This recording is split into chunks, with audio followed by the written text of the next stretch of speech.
नहीं, ये जो एग्रीमेंट सरकार के साथ जो होती है, उस एग्रीमेंट की कॉपी कहीं पर अवेलेबल नहीं है। हाँ लेकिन ये सिस्टम है कि Gujarat engineering research institute Baroda में है, केरी के नाम से जानी हाँ। जाती है। ज्यादातर परमिशन जो है, जो फिटनेस वाला जो सर्टिफिकेट है, वहां से लिया जाता है।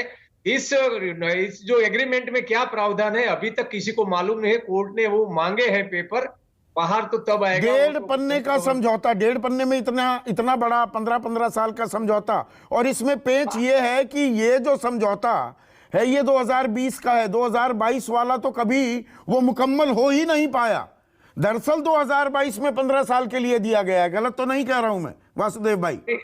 हाँ जी जी जी। ये जो नगर पालिका जो है, उन्होंने ये जो यहाँ रोज काम कहते हैं उसको, ऐसे एक सामान्य पेपर पर लिखकर ये ऑर्डर दे दिया है। वो भी शायद ये जो सिस्टम यहाँ का जो सिस्टम है, उस सिस्टम के खिलाफ है। इसीलिए तो ये जो पूरा एग्रीमेंट का मतलब टोटल ये कौन तय करेगा कि ये पुल फिट है या नहीं, इस्तेमाल किया जा सकता है या नहीं? ये साफ ही नहीं है।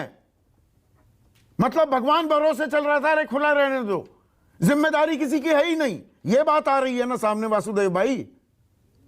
ऐसा है कि ये जो पुल है, पुल तो ये अब इस्तेमाल हो ही रहा था, लेकिन ये डेंजरस हो गया है, इसलिए उसको काम वहां नहीं पर काम मतलब बंद टूट जाए करवा तो दिया किसी की था। जिम्मेदारी तय ही नहीं हो सकती, क्योंकि लिखा नहीं हुआ, वो साफ ही नहीं है। अदालत ये मान रहा है कि इसमें तो समझ ही नहीं आ रहा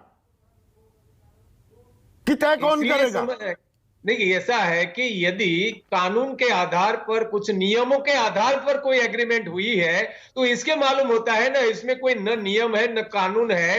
एक एक डेली के जो कामकाज करते हैं, इसमें से एक नोट में वो एग्रीमेंट हो गया है। इसलिए जो एग्रीमेंट और तो जो नहीं कह पहला सकते। समझौता हुआ था 2008 से 2017 के बीच का, 2017 के बाद मोरबी नगर पालिका ने क्या कदम उठाए? क्या कोई टेंडर फ्लोट किया? ये चलती रही, इसी कंपनी के हाथ रहा और कागजों में कुछ नहीं। नहीं, ये जो दूसरी गंभीर 2008 घटना है इसमें।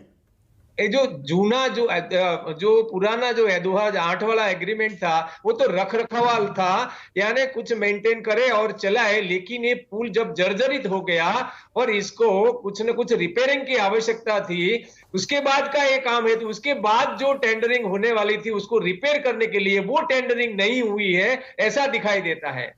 एक और क्योंकि बात रखरखाव अदालत के ने लिए पूछी, टेंडरिंग। वासुदेव भाई एक और बात पूछी, अब ये थोड़ा समझाइए। गुजरात म्यूनिसिपैलिटी एक्ट जो है, गुजरात नगर पालिका जो कानून है, इसमें धारा 263 का हवाला दिया गया है कि सरकार ने, राज्य सरकार ने मोरबी नगर पालिका के खिलाफ कार्रवाई क्यों नहीं की इस धारा के तहत। ये धारा क्या कहती है और क्या कार्रवाई की जा सकती थी? ये जो 263 जो है धारा, उस धारा के तहत राज्य सरकार, यदि नगर पालिका ने जो भी काम किया है वो एडमिनिस्ट्रेटिवली ठीक नहीं है, तो उसको वो सस्पेंड कर सकती है। ऐसे कुछ एक्शन, इनके अधिकारियों पर एक्शन, ऐसे कोई एक्शन नहीं, वो उसके चीफ ऑफिसर को तो तहत। दबाव में सस्पेंड करना पड़ा।